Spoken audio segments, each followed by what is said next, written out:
They didn't disown me with anger. That would have been easier. They did it with paperwork. I stood in my childhood living room still wearing civilian clothes that didn't quite fit right yet. Muscle memory doesn't disappear when the uniform does. You just stop being told what to do. My deployment had ended 3 weeks earlier. 2 tours. Combat zones people argue about on television. Places where decisions echo longer than gunfire. I came home lighter in gear and heavier everywhere else. My parents sat on the couch. Not close, not far. Formal. My father spoke first. "You made choices we don't agree with." That was his way of saying war without saying the word. Some people love sacrifice as long as they don't have to acknowledge it. They didn't ask how I was sleeping, didn't ask what I'd seen, didn't ask who I lost.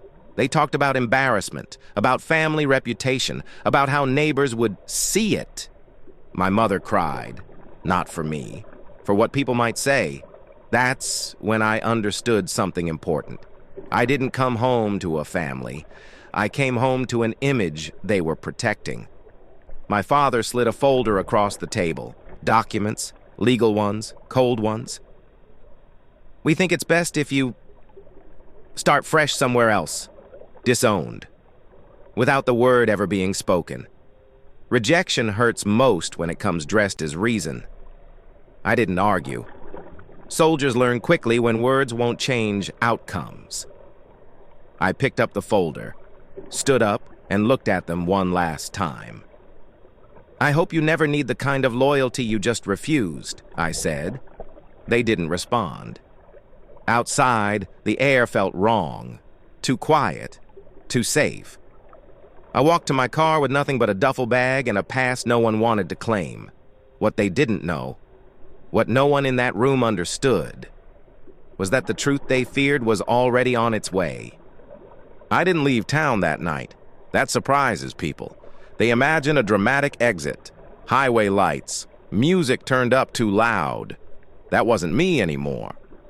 I parked behind a closed grocery store and sat in the car until the engine ticked itself quiet. Combat teaches you something strange about rejection. It doesn't feel unfamiliar.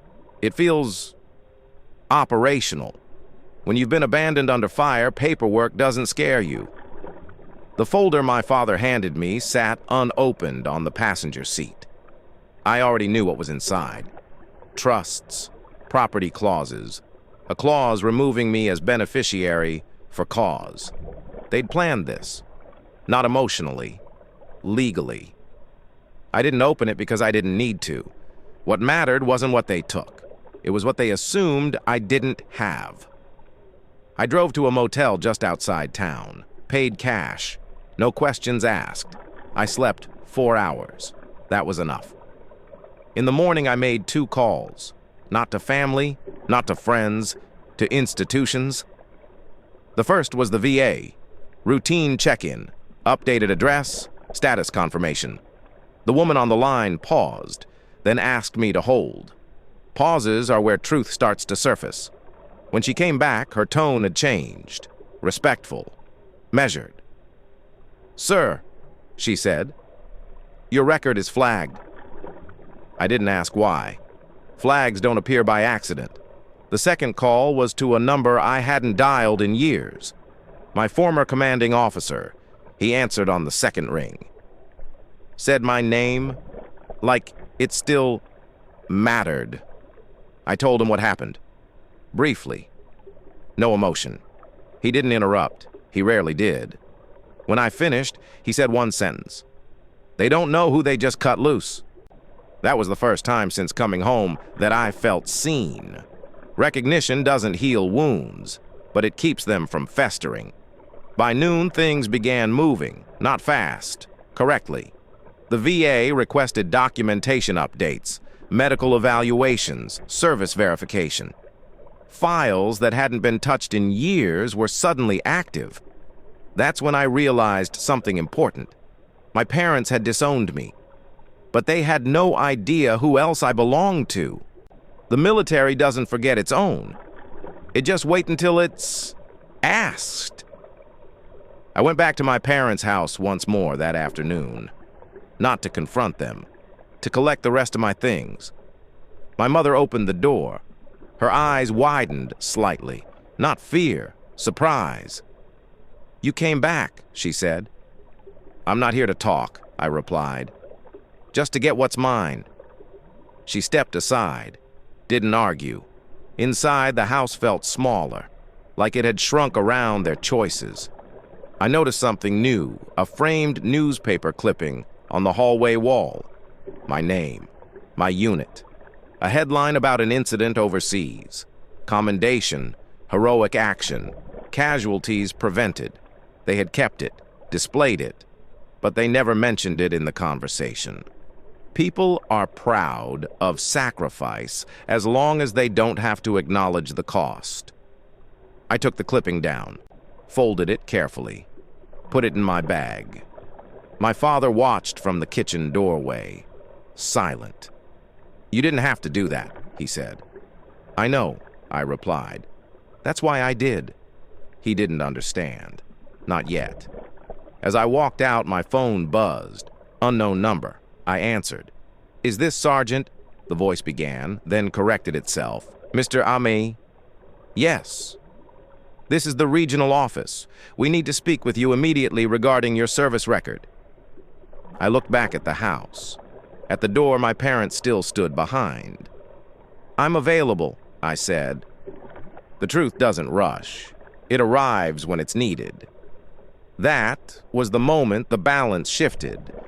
They just didn't know it yet. The meeting wasn't dramatic. That's what surprised me. No flags on the wall, no speeches about honor. Just a small office, neutral colors, and people who read files for a living. The man across from me didn't ask how I was. He asked if I was comfortable. That difference matters. He slid a folder across the desk, thicker than the one my father gave me, heavier too. "Your record was flagged because parts of it were sealed," he said. "Not classified. Restricted." I nodded. I already knew that. "Those restrictions were lifted last month," he continued. "Standard review cycle." He looked at me directly. "You were never just a combat veteran." When the truth is precise, it doesn't need decoration. He explained what had been missing from the public version of my service. Operations that didn't exist on paper, actions attributed to unknown units, incidents quietly absorbed into statistics, lives saved without ceremony, mistakes owned without applause. "You were cited for actions that prevented civilian casualties," he said, multiple times. I didn't react, not because it didn't matter, because reaction belongs to people who need validation. He told me something else, something that changed how the story would travel. "A review board is reopening several commendations," he said. "Yours among them." I exhaled slowly. "What does that mean?" I asked. "It means the public record is about to change." Truth doesn't need defense once it's documented. I left the building with no instructions, no orders, just a sense of inevitability. By the time I reached the motel, my phone was already buzzing, not constantly, periodically. That's how important news travels. A local reporter, then another, someone from a veterans organization. I ignored them all, not out of fear, out of discipline, because once a story starts, you don't chase it. You let it come to you. That evening, I drove past my parents' neighborhood. Didn't stop, didn't slow down. I noticed cars parked outside their house, more than usual, lights on in rooms they didn't normally use. They were already explaining. People rushed to explain when they sensed the ground shifting. The next morning, the article went live. Not national, local, which is worse. Local veterans record re-examined after years of silence. No mention of my family, just facts, dates, actions, names of people who couldn't speak for themselves anymore. The tone was respectful, measured, unavoidable. By noon, the story had spread, shared by veterans groups, commented on by people who knew what the language meant. My phone rang. This time I answered. It was my mother. Her voice didn't shake, which told me she was still trying to control it. "Why didn't you tell us?" she asked. I didn't respond immediately, not because I was angry, because the question was wrong. "You didn't ask," I said. Silence, longer than usual. My father took the phone. I could hear him breathing before he spoke. "We didn't know," he said. "That's true," I replied. "You didn't." Ignorance isn't an excuse when it's chosen. He tried again. "We were worried about how it looked." I closed my eyes, not from pain, from understanding. "I know," I said. "That's why you don't get to be part of how this ends." The call ended shortly after, not angrily, decisively. That afternoon, an official notice was posted. Public, permanent. My service record was updated, commendations listed, details clarified. The same neighbors who watched me leave with a duffel bag were now reading about me on their phones. Reputation isn't built by opinion. It's built by record. I didn't return to my parents' house. I didn't need to. The story had already gone there without me. By evening, messages started arriving. Apologies, questions, invitations to talk. I declined them all, because the truth had dropped, and their faces, they'd already changed.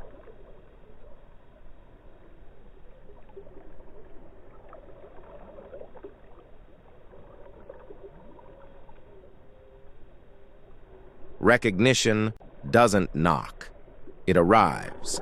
And once it does, it changes who's allowed to speak.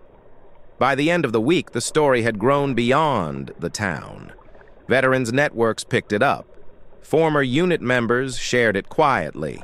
People who understood the language read between the lines. I didn't give interviews. That made it worse for everyone else. Silence forces others to fill gaps. The commendation review moved faster than expected, not because of pressure, because the paperwork was clean. Truth accelerates when it's already documented. An official ceremony was scheduled, nothing dramatic, closed doors, limited attendance, the kind of recognition meant for people who don't seek it. That's when my parents called again. Not together this time. Separately. My father first. His voice had changed. Lower. Careful. "We didn't understand," he said. "We acted too quickly." I listened. Didn't interrupt. "You were under pressure," he continued. "We were afraid." Afraid of what? He didn't say. He didn't need to. Fear explains behavior. It doesn't absolve it. "I'm not angry," I said. "That's not the issue." There was relief in his silence. People assume anger is the barrier. They're wrong. "You made a decision," I continued. "And so did I." He asked if we could talk in person. "No," I replied. Simple. Later that day, my mother tried. Her approach was different. Emotional. Careful words, wrapped in vulnerability. "I should have protected you," she said. "I failed as a mother." That one landed. Not because it hurt, because it was finally accurate. Truth hurts less when it's honest. "I'm not reopening this," I told her. "I'm closing it correctly." She cried. I didn't comfort her. Comfort belongs to people who stayed. The ceremony came quietly. No cameras, no speeches meant for applause. Just acknowledgement. My former commanding officer was there. So were a few men who'd stood beside me years ago. Some limped, some carried ghosts. We nodded. That was enough. The citation was read. Facts only, no embellishment. I didn't look around the room. I didn't need to. Recognition matters most when it comes from those who were there. Afterward, a representative from a Veterans Foundation approached me. Job placement, consulting, support. I accepted one meeting. because moving forward requires structure. That night, as I left the building, my phone buzzed again. A message from my father, short. "We're proud of you." I stared at it for a long time. Pride offered after rejection isn't pride. It's regret, trying to rebrand itself. I didn't reply. Instead, I deleted the message.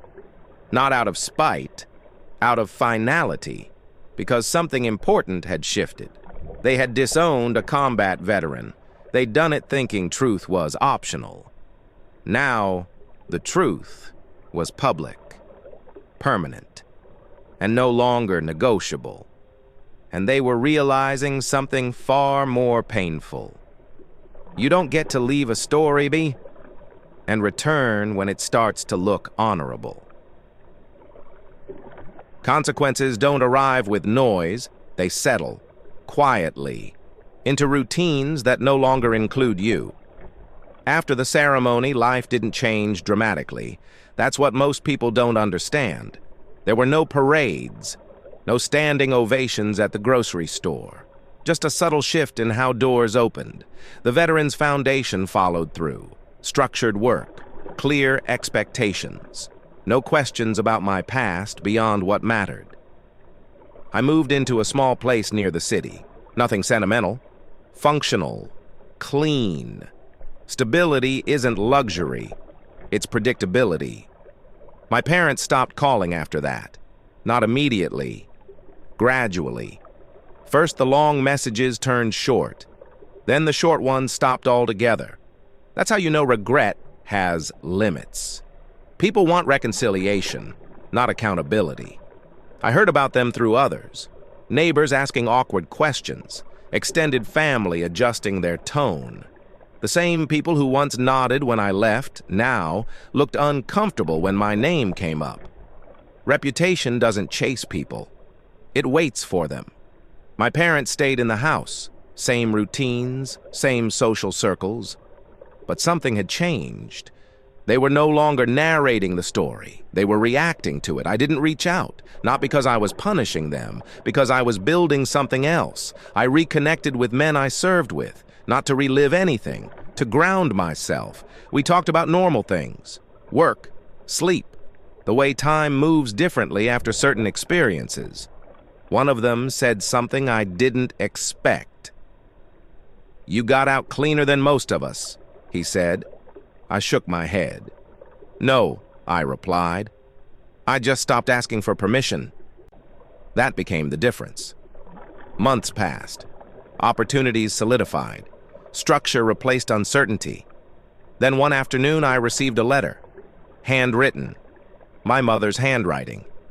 I didn't open it immediately. Some things lose power when you delay them. When I finally did, it was short. No explanations, no defenses, just one sentence. "I hope one day you'll forgive us." I folded the letter carefully, set it aside. Forgiveness wasn't the issue. Access was. You can forgive someone and still keep the door closed. I never responded, not because I hadn't forgiven them, but because forgiveness doesn't require reopening. That was the part they never understood. They thought disowning me was final. They were right, just not in the way they expected. Because the day they turned their backs, they lost the right to decide when they returned. I didn't disappear. I didn't collapse. I simply moved forward without carrying them. The truth didn't give outdoor speeches. It didn't demand applause. It just stayed. Months after everything settled, I noticed something strange. I felt lighter, not happier, clearer. The kind of clarity that comes when you stop negotiating your worth with people who already decided it was conditional. I walked through my days without explaining myself. No background stories, no justifications, just facts. Peace isn't found in being understood. It's found in no longer needing to be. I thought about my parents less often, not because I hated them, because they no longer shaped my decisions. That's the real consequence of rejection. It doesn't break you. It removes influence. I stayed connected to the people who knew me when the record was blank. The ones who didn't need headlines to validate sacrifice. Sometimes I wondered if my parents regretted it, truly regretted it. Not the embarrassment, not the social discomfort, but the loss. Maybe they did. Maybe they didn't. It stopped mattering. Because here's the truth most people never learn. You don't owe loyalty to people who withdraw it when it becomes inconvenient. Respect given late is rarely respect. It's fear of being wrong. I didn't rebuild bridges. I built boundaries. And those boundaries gave me something I hadn't had in years. Control. The town moved on. Stories always do. Another headline replaced mine. Another conversation shifted attention. But the record didn't move on. It stayed. Permanent. Unedited. That mattered.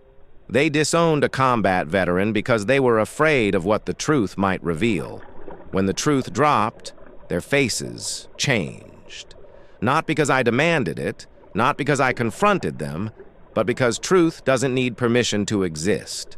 I didn't come home looking for approval. I left knowing where I stood. And that's how the story ends.